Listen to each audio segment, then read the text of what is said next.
வைத்தியரையா எப்படி இருக்கு? எப்படி இருக்குதா? அதான் மாசம் மாசம் பௌர்ணமி வந்தா கிளவி நீட்டி படுத்துக்குது. எல்லாம் நான் மருந்து கொடுத்தா சரியா போயிடும். என்னமா பெரியவர் சொன்னாங்கிறதுக்காக இந்த பக்கம் நான் வந்தேன். இல்லன்னு இந்த பக்கம் யாரு தலை? கண்டசாமி யாரு இது? யாரா? கிழவியோட பேத்தி. கிழவி ஊர்ல இருந்து உன் பேத்தி வந்திருக்கு பாரு. பேத்தியா? கண்ணை திறந்து பாரு. பாட்டி கிழவி உன் பேத்தி வந்துட்டா. அவ உன்னை நல்லா கவனிச்சுக்குவா. இனிமே நாங்க எதுக்கு?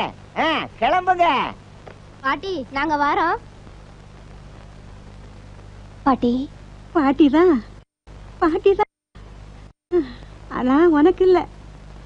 அவங்கெல்லாம் சொல்லிட்டு போயிட்டா நீ என் பேத்தி ஆயிட முடியுமா? உண்மைய சொல்லு, நீ யாரு? நான் ஒரு அனாதை. பொழப்புக்காகத்தான் இங்க வந்த. ரயில விட்டு இறங்குறப்பவே நீ பூக்கார பாட்டியோட பேத்தியான்னு கேட்டாரு பெரியவரே. எனக்கு ஒண்ணுமே புரியல, வேற வழியும் தெரியல. ஆமான்னு பொய்ய சொல்லி இங்க வந்த. என்ன மன்னிச்சிரு.